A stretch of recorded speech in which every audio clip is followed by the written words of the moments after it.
Bueno, como quizás habéis notado, hoy he traído un invitado muy especial y quizás algunos lo conoceréis como Mini Yoda, pero si solo sabéis que, si solo pensáis que ese es su nombre, significa que no habéis visto bien la serie Mandaloriano, así que deberíais verlo otra vez. Y el caso es que lo he traído porque hace relativamente poco me volví a ver las películas de Star Wars, pero las buenas, no las de antes, no como las de ahora. Y bueno, cualquiera que haya visto la serie, la saga, sabe que trata como del poder de la fuerza, el lado oscuro y todo eso. Pero sin entrar en muchas fricadas, me pareció que aunque fuese ciencia ficción, tenía bastantes lecciones de la vida que podríamos aplicar nosotros también. Y por lo tanto hoy os quería hablar sobre la fuerza. Y hace poco me vino a la mente un versículo que decía que nosotros somos la luz de este mundo, ¿no? Y seguramente lo habréis escuchado millones de veces en el contexto de que nosotros tenemos como la responsabilidad de iluminar a los demás con nuestra fe y con cómo creemos en Jesús, ¿no? Y al final parece que nosotros somos como los únicos privilegiados que podemos ahora iluminar a los demás y esa gente está buscando ser salvada, pero la realidad es que la gente no está buscando que alguien venga y les ilumine. Y me quedé pensando en, ¿acaso yo soy luz para alguien o si estoy transmitiendo eso? Y la verdad es que no, ni de lejos. En cambio, creo que esa pregunta se ha formulado mal muchas veces, ¿no? Porque yo creo que se debería preguntar al contrario. No se debería preguntar si somos luz para los demás, sino se debería preguntar dónde es que está la oscuridad en mi vida. ¿Qué es lo oscuro que no me está permitiendo ver esa luz? Y para darte una pequeña ayudita con lo que me refiero a oscuro, quizás tengo una de las mejores frases de Star Wars que dice: el miedo es el camino hacia el lado oscuro. El miedo lleva a la ira lleva al odio y el odio lleva al sufrimiento. Y lo dijo Yoda. ¿Cuántas veces has sentido que esa luz poco a poco se va apagando? Cada día que tienes que aguantar a tu jefe, cada día que tienes que quedarte hasta la madrugada estudiando, cada día que, aunque a pesar de que estemos rodeados, nos sentimos solos. ¿Y qué pasa cuando nos sentimos en un lugar así? ¿Cómo se supone que tenemos que salir de esa situación financiera, familiar, emocional tan oscura? ¿Cómo se supone que tengo que dar luz a los demás si ni siquiera encuentro esa luz en mi vida? Y a lo que me refería antes, ¿cómo se supone que tengo que dar luz si ni siquiera conozco qué es la luz?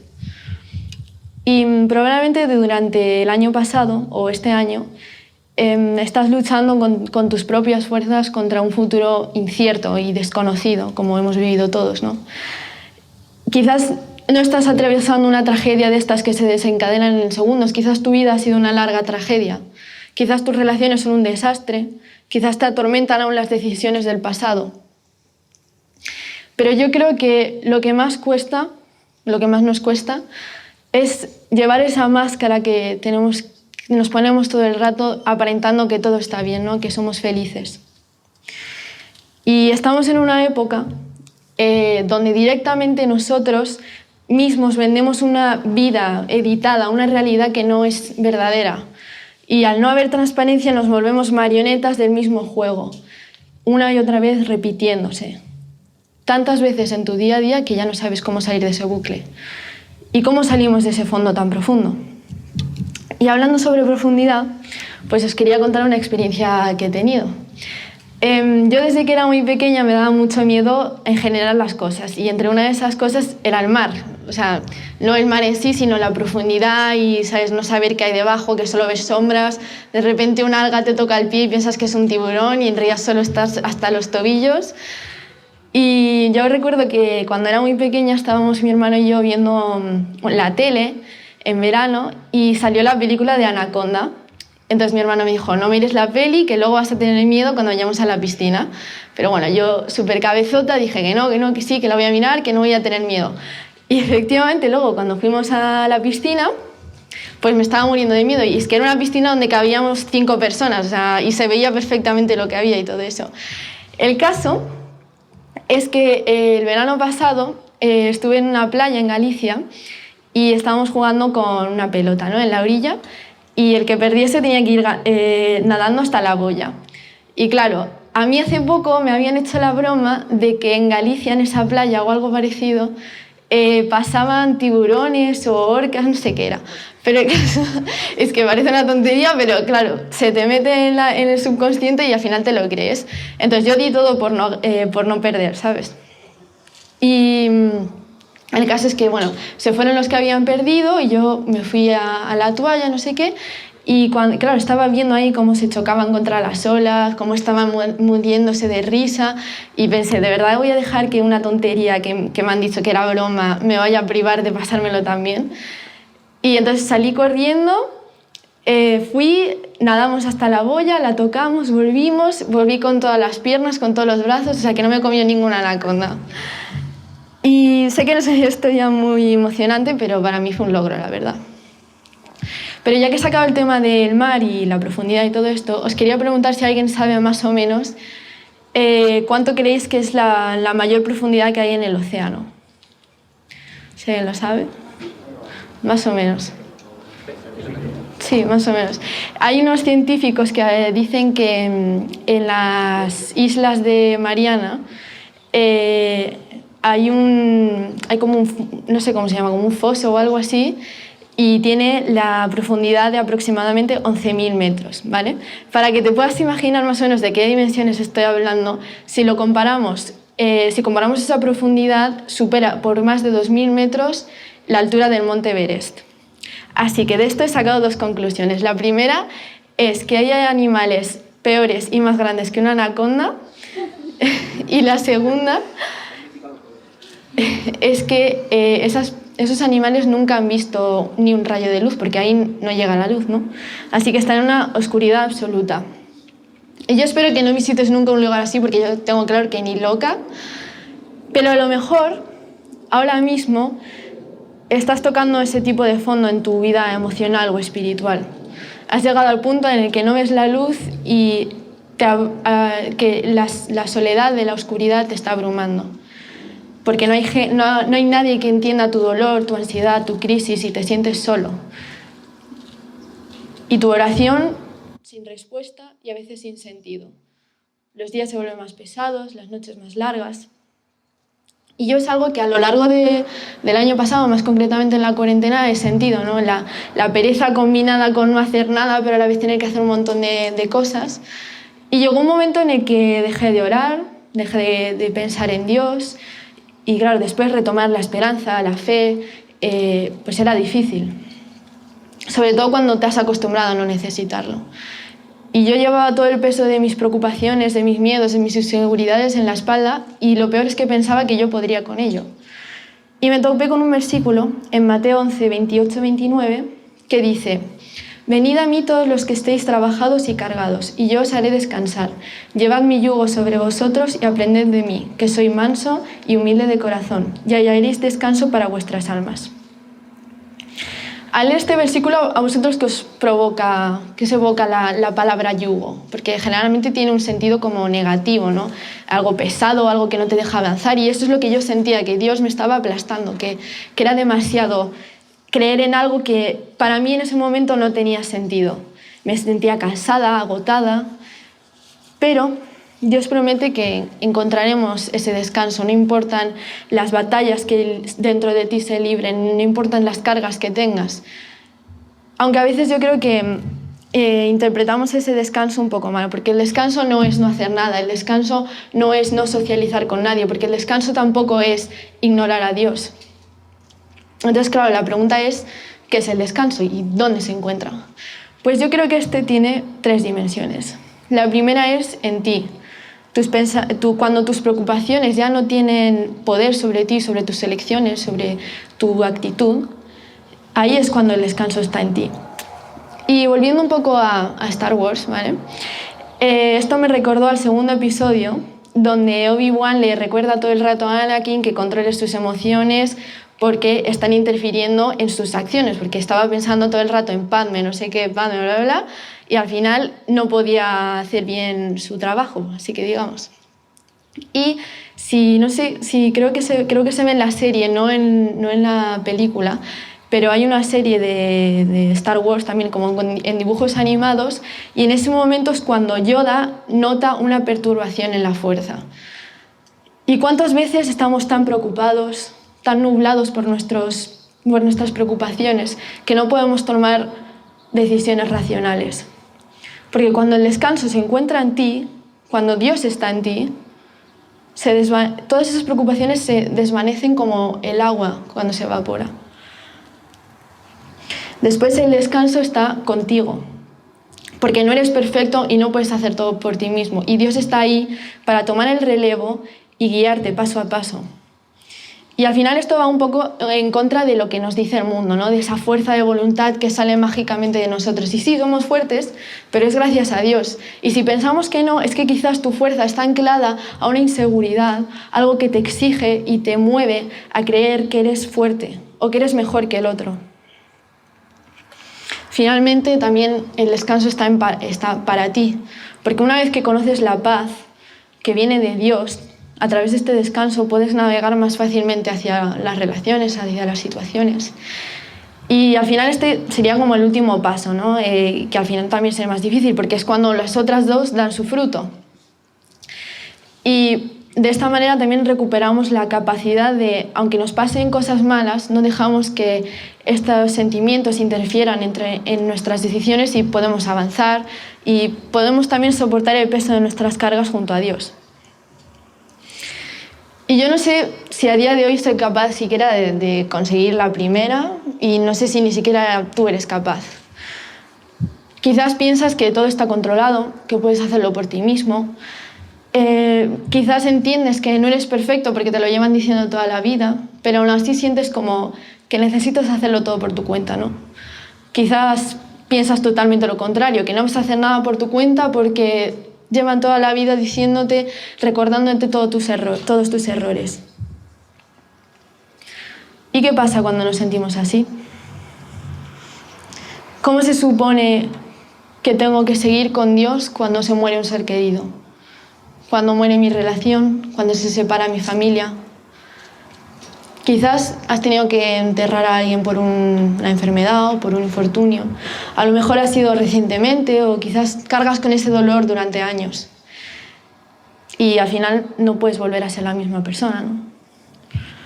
Probablemente esa separación ha agotado tus fuerzas, tu descanso. Y a pesar de que el mundo sigue girando, tú estás atascado una y otra vez en ese pensamiento de que no puedes avanzar o que estás atascado en el pasado. ¿Por qué creéis que Anakin se unió al lado oscuro? Que es la gran pregunta, la verdad. Porque dejando a un lado las influencias que tenía, ¿no? Él vivía atormentado, voy a intentar no hacer spoiler por si alguien no lo ha visto. Él vivía atormentado por el sentimiento de no saber dónde estaba esa persona, qué le iba a pasar a esa persona. Y al final, en un momento pasa algo muy trágico, y ahí es cuando ves que Anakin se ha dado cuenta de que no ha podido hacer nada para evitar ese momento trágico. Y si nos fijamos, después todo lo que hace Anakin es desde el odio y desde la venganza. Y poco a poco en la película empieza a sonar de fondo la melodía esta de Darth Vader.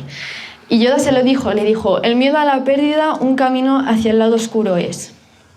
Pero él se dejó llevar por su ira, por sus sentimientos de que podría haber hecho más, y cuando en realidad todo eso estaba fuera de su alcance, todas esas cosas están fuera de nuestro alcance.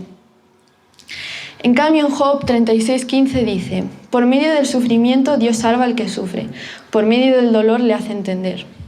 Y algo que no supo hacer Anakin, y fue también el desencadenante de su transformación y que lo llevó a ser cruel, a no fijarse en las cosas buenas, a ser malo con los demás, a solo ser egoísta, fue su incapacidad de seguir adelante. No sé si sabíais que Job, en medio del sufrimiento, es cuando más encontró a Jesús, más feliz se sintió y más encontró la paz. Quizás conozcas a alguien, quizás ese alguien eres tú o lo fuiste, alguien que dejó de creer y que este versículo lo interpretaba como que Dios nos hacía sufrir sin sentido. que se lleva a las personas que queremos, que su yugo en realidad es una carga. Y nos separamos. Nos separamos tanto que la idea de descanso junto a Él parece una tontería, ¿no? Un cuento. Pero Job supo ver en la oscuridad. Y recuerdo que dijo algo parecido a: antes mis oídos te oían y ahora mis ojos te ven. En medio de la oscuridad, en medio del sufrimiento, Él pudo ver. Y yo creo que uno de los momentos más oscuros que podemos pasar las personas es cuando perdemos a alguien, ¿no? Cuando sentimos que ese vacío ya no lo puede llenar nada y ignoramos o negamos completamente que no hay vacíos tan profundos que Dios no pueda llenar. Negamos que a día de hoy Dios está buscando llenarte de cosas buenas, de alegría, de paz, de descanso. Porque Dios quiere sujetarte en la tormenta, para que no te caigas, para que no dudes. Probablemente has tenido esas tormentas o quizás estás ahora mismo en una. Y mi pregunta es: ¿cuándo fue la última vez que sentiste seguridad en una de esas tormentas? ¿Cuándo te sentiste sujetado y acompañado? Porque sentirse mal por un momento pues es normal, todos lo necesitamos, pero si sientes que esa inseguridad está llegando cada día a la puerta de tu casa, significa que no estás anclado a la roca correcta, porque las personas, el dinero, las cosas que poseemos no son buenas cosas a las que hay que anclarse, porque las personas fallamos, el dinero pierde su valor y con ello las cosas que poseemos.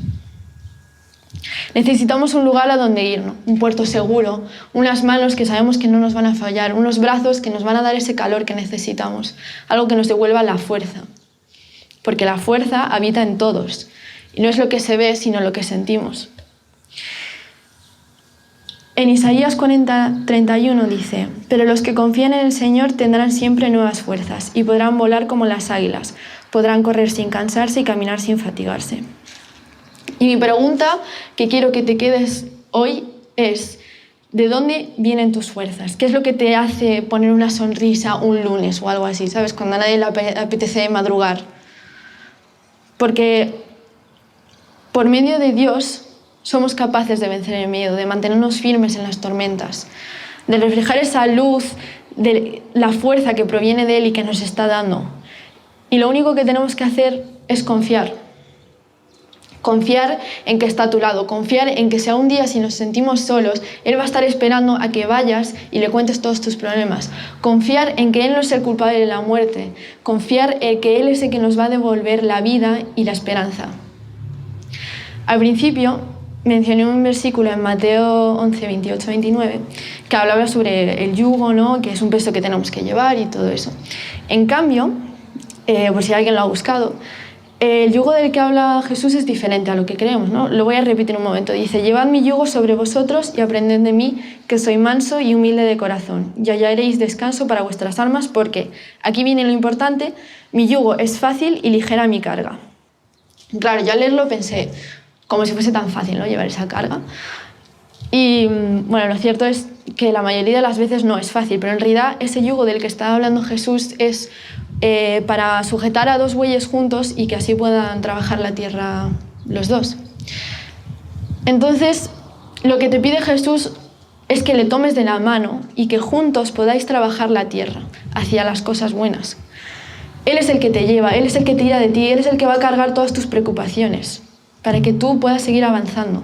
Jesús no te dice: muéstrame qué cosas has hecho bien, qué cosas has hecho mal y te voy a decir si eres digno del descanso. Jesús no te dice: a ver cuántos títulos hay detrás de tu nombre y te daré si puedes descansar. Simplemente te dice: ven a mis manos, a mis brazos, ven que soy la roca a la que tienes que atarte, ven que yo sujetaré todas tus preocupaciones, ven que mi amor te dará fuerzas.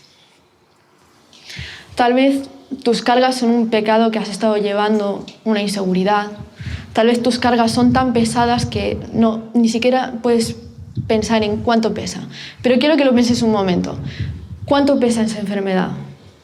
¿Cuánto pesa esa división en tu familia? ¿Cuánto pesan esas expectativas tan altas que tiene la sociedad sobre ti? ¿Cuánto pesan? Jesús vino para descargarnos de todo lo que no tenemos que llevar, la culpabilidad, la envidia, la comparación y tantas otras cosas que nos cansan y hacen que tropecemos todo el rato. no vino para prometer una vida fácil, sino una vida en la que junto a Él podemos caminar y trabajar la tierra juntos, como los bueyes. Y todos sabemos que al final la más pesada de las cargas es vivir sin Jesús. Porque el camino hacia el lado oscuro es ignorarle, es negarle.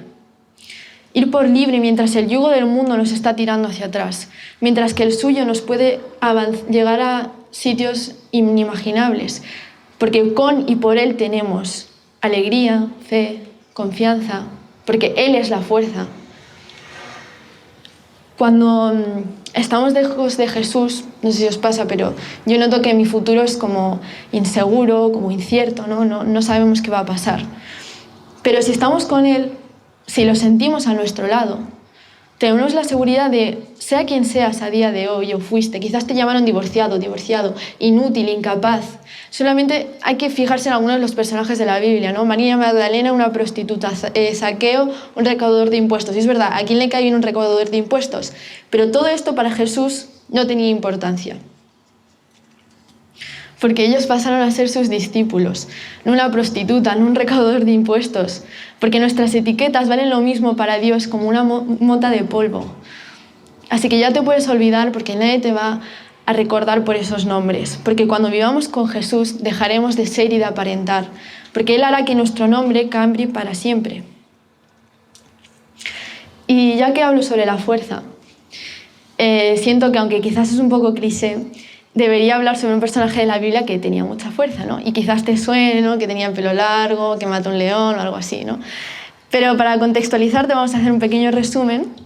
Y es que, bueno, Dios le había dado una fuerza sobrehumana a Sansón, ¿no? Todos no conocemos la historia, para que librase a los oprimidos de los filisteos. El caso es que desde que era pequeña, a Sansón, siempre que me contaban la historia, siempre me lo pintaban como si fuese un héroe, como si fuese Superman, y nadie destacaba el hecho de que Sansón fuese un mujeriego, se dejaba llevar por las tentaciones, un fiestero, vengativo. Y bueno, sé que parece un poco contradictorio decir esto justo antes, cuando he dicho que las etiquetas no nos definen, pero lo que me refiero es que la fuerza no era algo que se veía por fuera. Simplemente hay que ver un poco cómo fue la historia de Sansón. Primeramente, ya el hecho de que naciese era un milagro, ¿no? La madre no podía tener hijos, entonces Dios le dijo que le iba a dar un hijo, pero con la condición de que nunca revelase de dónde venía su fuerza y que no podía beber ni vino ni sidra. Lo segundo, Sansón como que lo ignoró un poco, pero bueno, por si no fuera poco, cuando Sansón, pues yo qué sé, sería un poco más mayor, se encuentra un león, lo mata, súper fuerte. Después pasaron un montón de cosas. Al parecer dan a su mujer, un amigo suyo, se quiere vengar, al final matan a su mujer y a su padre, un montón de cosas. Pues desde este punto todo lo que hace Sansón ya es por venganza y no tenía control sobre su cuerpo. Y por último, una de las cosas más importantes que le había pedido Dios es que no revelase que su fuerza provenía de su cabello. Pero todos sabemos cómo Sansón era un poco débil ante la manipulación de las mujeres, ¿no? Y le contó a, no sé si era una espía o algo así, de los filisteos, que su fuerza pues venía de su cabello y todo eso. Y obviamente pues ella se lo contó a los filisteos. Bueno, le cortaron el pelo y al leer esto, al leer la historia, me pareció curioso en Jueces 16-19 que dice: entonces comenzó ella a afligirlo, pues su fuerza se había apartado de él. Y si nos fijamos un par de versículos después dice: pero no sabía que Jehová ya se había apartado de él. Entonces Dios ya no estaba a su lado, ¿no? Ahora él estaba solo, y no es que Dios le hubiese dejado solo, sino es que él se había apartado tanto de Dios que ya no podía ni sentirle. Y algo que me pareció bastante curioso, aparte de que le cortasen el pelo, es que le arrancaran los ojos, ¿no? Pero bueno, sea cual sea la razón por la que lo hicieron, la pregunta de verdad que quiero que penséis también es ¿qué supone el hecho de que ya no pueda haber nada, ¿no? ¿Recordáis lo que dije del sitio más profundo del mar, ¿no? Pues ahí se encontraba Sansón, en la completa oscuridad, cayendo cada vez más abajo en su vacío de venganza. Y entre todo este desconcierto de no saber qué iba a ser ya de él, pues decidió llamar a Dios por última vez, ¿no? Y suplicarle para que le diese fuerzas y todo eso. Y así fue. apoyó sus manos contra las columnas, se derrumbaron, murieron los filisteos y murió él. Y esto pues me hizo recordar a lo que dijo Job en 42:5. Hasta ahora solo de oídas te conocía, pero ahora te veo con mis propios ojos. Y es que no hace falta tener ojos para ver a Dios. A Sansón no le hizo falta tener pelo para sentir la fuerza de Dios, porque nuestra fuerza proviene de Él, de la conexión que tenemos en Él, de la confianza. Quizás Sansón era característico por su fuerza, gracias a su pelo, ¿no? Pero a la hora de la verdad, su fuerza provenía de Dios, de cuánto confiaba en que Él le iba a ayudar. Y finalmente, pues creo que debería explicar por qué he traído a Mini Yoda. Y a primera vista parece muy mono e indefenso, pero en realidad le salva la vida muchas veces al Mandaloriano, que es como súper top, inmortal casi. El caso es que, por muy pequeños o incapaces que nos sintamos, la fuerza no es algo que se ve por fuera en nuestra fachada. La fuerza es la conexión que tenemos con Dios, la confianza en que Él está por y para nosotros. Da igual nuestro tamaño, nuestra edad o apariencia, da igual nuestro pasado. Nosotros solo podemos ser luz en Él. Y ahora, mientras el worship toca un poquito, una canción, quiero que penséis en lo que he dicho y también que penséis de dónde viene vuestra fuerza y qué vais a hacer para cambiarlo. Así que solo me queda decir que la fuerza os acompañe.